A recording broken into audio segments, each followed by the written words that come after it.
The desperate call. The sky above Vexar Prime burned with the orange glow of orbital bombardment. Ambassador Crick stood in the emergency command bunker 300 meters below the surface, watching the tactical displays paint a picture of systematic annihilation. The Dominion Empire had arrived 7 days ago with a fleet of 200 warships, and Vexari defense forces had lasted exactly 43 minutes. Now, millions of Vexari citizens huddled in underground shelters, while Dominion drop pods fell like deadly rain across the planet's surface. The enemy wasn't interested in occupation or resources. They wanted complete subjugation, the kind that left a species broken in survival for generations. Crix had seen it before on other worlds, but he never imagined his own people would face such a fate. The communication console before him displayed a growing list of rejected aid requests. Each name on that list represented a supposed ally, a trading partner, or a member of the Galactic Accord who had sworn mutual defense. Each rejection felt like watching another door close on their survival. Ambassador, we've lost contact with the northern continent, reported Commander Durzek, his scaled face showing the exhaustion of a week without sleep. The Vexari were a reptilian species, thy green and brown scales typically vibrant with health. But stress had dulled the Varian's coloration to a sickly grey. The Dominion has deployed thermospheric processors. They are converting our air to their preferred store. Crix closed his four eyes, a gesture of deep grief among his people. The atmospheric processors meant the Dominion intended to stay. Within months, the Vexari would need breathing apparatus on their own world. Within a year, any resistance would be impossible, as their very atmosphere became hostile to their biology. Any word from the Celestial Union? Crix asked, though he already knew things were. They signed the non-aggression pact they signed with the Dominion last cycle. Zelk replied. The Aetherans claim their fleet is engaged in peacekeeping operations in the Outer Rim. The Quellins, he paused, disgust evident in his voice. The Quellins are already negotiating trade agreements with the Dominion for after our fall. The bunker shook as another kinetic strike hit somewhere above them. Dust fell from the ceiling, and several junior officers scrambled to check structural integrity readings. They were running out of time, and everyone knew it. There must be someone, Crix muttered, scrolling through the database of known spacefaring civilizations. Most were either too far away, too weak, or already under some form of Dominion influence. The Empire had spent decades building their power base through intimidation and strategic alliances. Fighting them meant facing not just their fleets, but the political isolation they could enforce. Then a name caught his attention, buried deep in the archived contact lists. Earth, the humans. Crix had heard stories about them, mostly from traders who'd ventured into their space. They were a young species by galactic standards, barely 2 centuries into FTL travel. But the stories were something else. Humans had fought 3 major interstellar wars in their short time among the stars, and they'd won all 3. Not through superior technology or overwhelming numbers, but through sheer stubborn refusal to surrender. They'd once sent a fleet of mining vessels armed with improvised weapons to defend a colony, and somehow won against a professional military force. They turned their own sun into a weapon torpor invaders. They were, by all accounts, completely insane by civilized Z standards. Sir Zelk noticed Crick staring at the screen. "You're not seriously considering the humans have no treaties with the Dominion," Crick said slowly. "No trade agreements to protect, no political capital to lose. They resalated from galactic politics by choice. Because they're unhinged," Silk protested. "Sir, there are documented cases of human ships ramming enemy vessels when they run out of ammunition. They treat war like some kind of competitive sport. Their military doctrine includes something they call acceptable losses. That would horrify any civilized species." Another explosion rocked the bunker closer this time. On the tactical display, Crix could see Dominion boring machines beginning their descent toward the shelter network. They had hours at most. "Unhinged might be exactly what we need," Crix said, initiating their communication protocol. "What do we have to lose? If they ignore us, we're no worse off. If they send help, we might die in an even more spectacular fashion." Zelk muttered. Booth didn't try to stop the communication. The quantum entanglement communicator took several minutes to establish a connection across the vast distance to Earth's territory. When the screen finally activated, Crix found himself looking at a human male with short gray hair and weathered features. He wore a black uniform with minimal decoration, and behind him was what appeared to be our strategic command center. "This is Admiral Marcus Chen, Earth Defense Equation," the human said in accented galactic standard. "We're receiving you, unknown caller. State your business."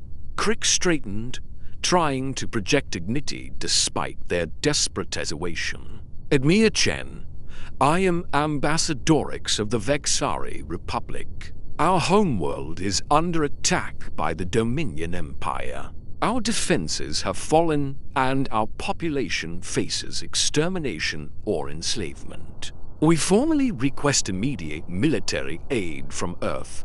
The human's expression didn't change, but Crix noticed him gesture to Samionov Kreen. "Ambassador, I'm showing your location as the Vexar system, approximately 47 light-years from our nearest outpost. Can you confirm?" "Confirmed," Crix replied. "Admiral, Ichno, our species have had minimal contact. We have no formal treaties, no trade agreements. Nothing to offer you in this moment except our gratitude. But we're desperate. The Dominion is deploying atmospheric processors to make a world uninhabitable to us. We have millions of civilians in shelters that will be breached within hours." We need his voice cracked slightly. "Send use anything. We're getting slaughtered." Admiral Chen was quiet for a long moment, his dark eyes studying something off Kryn. Crix could hear muffled voices in the background, what sounded like a heated discussion. The human military officer held up one hand, apparently listening to someone through an earpiece. "Ambassador Crix," Chen Finley said, "I'm going to be direct with you. The Dominion Empire has been on our watch list for some time. They've been testing our borders, probing our defenses. We've been expecting them to make a major move, but we thought they'd come for us directly." Crick felt his heart sink. The humans were going to refuse, just like all the others. They'd cite their own security concerns, their need to protect their own borders. However, Chen continued, and Crick's attention snapped back to the screen. "Earth has a saying, 'The enemy of my enemy is my friend.' The Dominion made a mistake attacking you first. It shows higher strategy, their methods, their willingness to commit genocide." Theadmiral's expression hardened. We don't take kindly to bullies, Ambassador, and we especially don't like genocidal empires operating in our stellar neighborhood. Then you'll help us. Kriegskuld barely believed what he was hearing. Chen smiled, and there was something predatory in that expression that made Krix understand why other species found humans unsettling. Oh, we'll do more than help, Ambassador. You asked us to send anything. The Admiral turned to someone off-screen. Prep the Prometheus for immediate departure, full combat loadout, and signal the Mars fleet. Tell them Operation Hammer is now active. Admiral Crick said quickly, "It should warn you. The Dominion has over 100 ships in our system. Their technology is advanced. Their shields nearly impenetrable by conventional weapons." Chen's smile widened.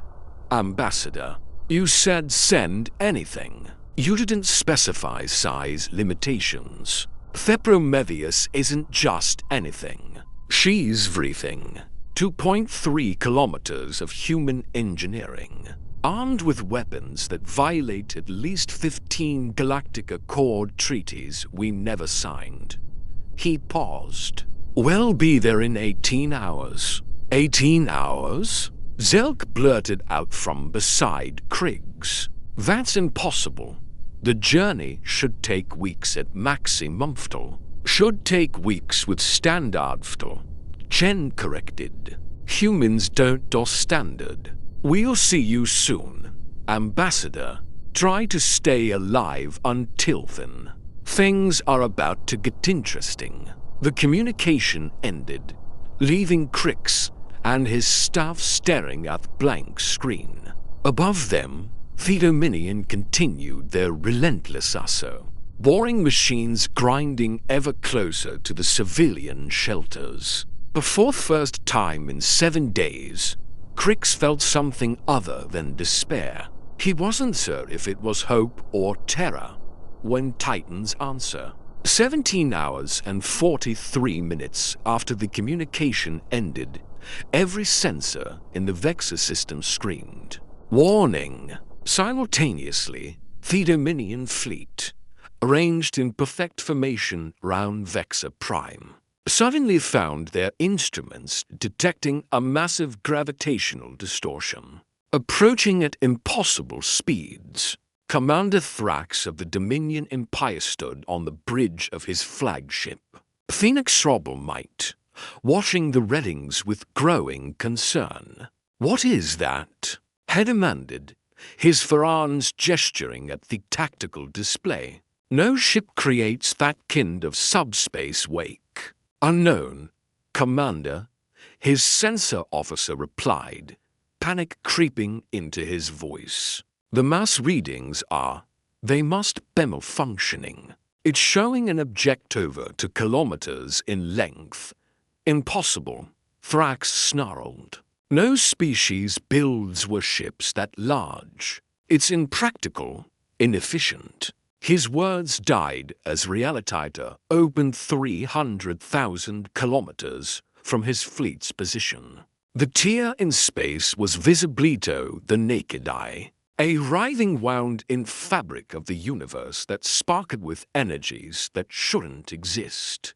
And through that wound came humanity's answer to the Vexary's plea. The Prometheus emerged from what humans called a hellspace jump, like an ancient god of war taking physical form. At 2.3 kilometers long and nearly half a kilometer wide, it dwarfed every ship in the Dominion fleet. Its hull was not the smooth, elegant design favored by most spacefaring species, but a brutal architecture of angular armor plating, weapon emplacements, and siege shield shack gave it the appearance of a flying fortress. In the Vexari command bunker, Ambassador Crick stared at the tactical display and shock. The human ship was impossible. It violated every principle of efficient starship design. The power requirements alone should have been prohibitive. Yet, there it was, real as Deathit promised. By the ancestors, Commander Zelk whispered, "It's not a ship, it's a mobile battle station." Prometheus wasted no time on dramatic announcements or demands for surrender. Instead, it immediately launched what appeared to be several hundred smaller craft. From bay doors along its hull top, these weren't fighters in any conventional sense. They were automated weapon platforms, each one bristling with ordnance that began targeting dominant ships with mechanical precision. Commander Thrax was the first to recover from his shock. All ships concentrate fire on that monstrosity. Everything we have. 200 Dominion vessels opened fire simultaneously, their energy beams and plasma torpedoes converging on the human ship in a display of firepower that should have vaporized any known vessel. The space around the Prometheus lit up like a small star as the barrage hit and did absolutely nothing. The human ship shields didn't shimmer or fluctuate like a conventional energy barriers. Instead, the attack simply seemed to stop existing a kilometer from the hull, absorbed by something that defied conventional physics. Sir. The Dominion sensor officer's voice was now pure terror. Their shields, they're not energy-based. It's some kind of dimensional folding. Our weapons are being shunted into subspace. Then, the Prometheus returned fire. The main of the human vessel was a spinal-mounted weapon that ran nearly the entire length of the ship. When it fired, it didn't produce a beam or a projectile in any traditional sense. Instead, it fired what humans called a reality spike, a concentrated burst of twisted space-time that traveled at a significant fraction of light speed and ignored conventional shields entirely. The first shot hit the Dominion heavy cruiser Dominant Fist. The ship didn't explode so much as cease. One moment it was there, 800 meters of advanced warship with a crew of 3,000. The next, it was an expanding cloud of subatomic particles, its very molecular structure unraveled by the impossible weapon. Impossible. Thrax breathed, watching any of his finest ships simply erased from existence. But the Prometheus was just getting started. Along its hull, hundreds of smaller weapons began firing in sequence. Mass drivers launched projectiles at relativistic speeds. Plasma cannons that burned hotter than stellar cores sent streams of star stuff into Dominion shields. Missile pods opened and released swarms of guided munitions that seemed to phase in and out of reality, appearing in the enemy shields before detonating. The Dominion fleet, which had spent 7 days leisurely destroying Vexar defenses, found themselves in a nightmare. Their disciplined formations dissolved into chaos as ships desperately tried to evade weapons they didn't understand, fired from a vessel that shouldn't exist. On the bridge of the Prometheus, Admiral Sarah Conway stood with her hands clasped behind her back, watching the tactical display with clinical detachment. Conway was Admiral Chen chosen commander for this operation, selected specifically for her reputation as humanity's most ruthlessly efficient naval officer. "Ma'am," her weapons officer reported, "the automated platforms have engaged 17% of enemy forces. Shall we deploy the Reapers?" Conway nodded. "Launch all Reaper squadrons and charge the Nova cannon. Let's show them what humans do to genocidal empires." From the Prometheus figure base, 300 more craft launched. But calling them fighters was like calling a shark a fish. Technically accurate, but missing the essential predatory nature. The Reaper-class attack craft were piloted by humans, who had been selected for their ability to think in three-dimensional combat while pulling G-forces that would liquefy most species. The Reapers dove into the Dominion formation like wolves among sheep, where the Dominion fought with careful precision and calculate tactics. The humans fought with controlled chaos. Reaper pilots performed maneuvers that seemed to violate physics, using micro-jumps to appear behind enemy vessels, launching Gantamotor torpedoes at point-blank range and then jumping away before the explosions consumed them. In the bunker, Six watched the systematic destruction of the Dominion fleet with a mixture of awe and horror. In less than 30 minutes, the humans had destroyed 40 Dominion vessels and crippled dozens more. The atmospheric processors that had been converting Vexar Prime's air were priority targets, each one eliminated by surgical strikes from the rear squadrons. They're not just winning, Zelk said quietly. They're making an example. Hugh was right. This wasn't just a rescue operation. This was a message to the entire galaxy about what happened when humanity decided to intervene. Commander Thrax, watching his fleet being methodically destroyed, made a desperate addition. All remaining ships form up for a concentrated assault on the human vessel. If we can just breach their shields. It was the decision Admiral Conway had been waiting for. As their remaining Dominion ships formed into a tight attack formation, she smiled coldly. They're bunching up.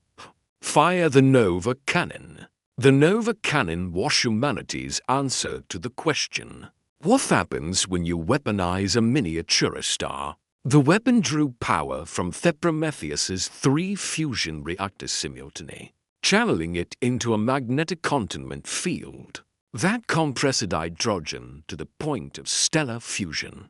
The result was a directed stellar eruption, a beam of the same forces that powered suns. When it fired, space itself seemed to scream.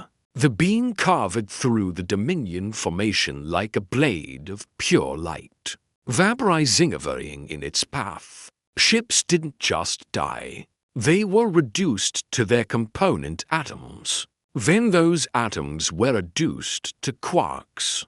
Then even those fundamental particles were torn apart by the sheer energy involved. In 12 seconds, 70 Dominion ships ceased to exist. The remaining Dominion force broke. Military discipline collapsed essentially as surviving ships fled in all directions, their crews overcome by abnormal terror that transcended species. They had come to Vexar Prime as conquerors, securing their technological superiority and military might. They were leaving, those who could leave, with the knowledge that there existed a species that treated warfare not as politics by other means, but as an art form of applied destruction.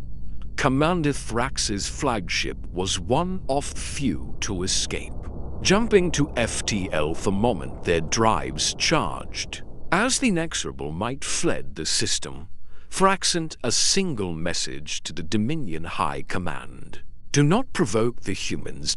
In the aftermath. As the Prometheus settled into orbit around Vexar Prime, Ambassador Crix found himself in communication with Admiral Conway. The human woman looked remarkably calm for Samin, who had just orchestrated the destruction of one of the galaxy's most powerful fleets. Ambassador, Conway said, we've eliminated the immediate threat and destroyed the atmospheric blockers. Our medical frigates are en route to assist with your wounded. The Dominion won't be back. We'll make sure of that. Admiral Crick struggled to finwards. What you've done. The entire galaxy will know of this within days.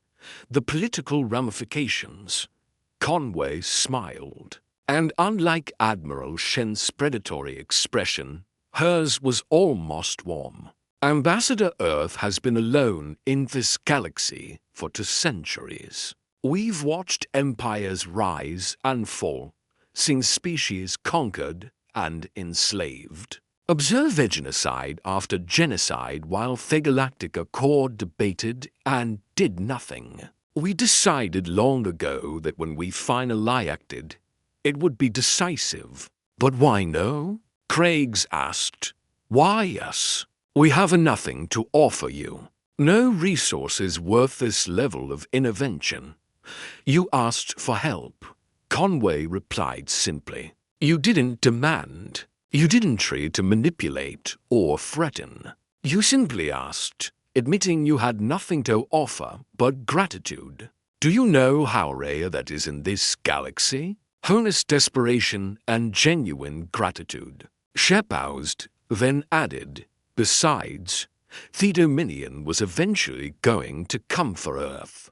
Better to stop them here, save your people, and send a message all at once. The galaxy needs to understand that humanity might be young, might be considered primitive by some standards, but we have something most species lost long ago. What's that? Crix asked. The willingness to be the monster that monsters fear, Conway said.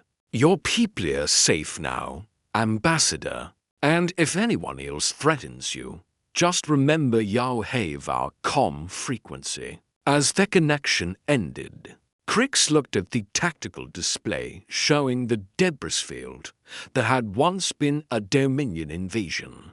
Fleet. In less than an hour, humanity had shifted the balance offer in the entire galaxy.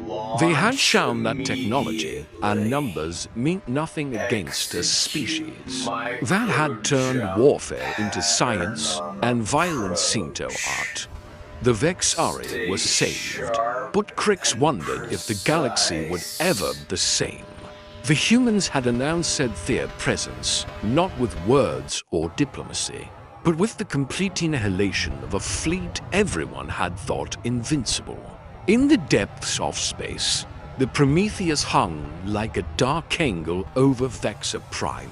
It represents a warning to any who would threaten the innocent. Earth had sent more than a warship. They had sent a declaration. Humanity was done watching from the sidelines. The age of human intervention had begun.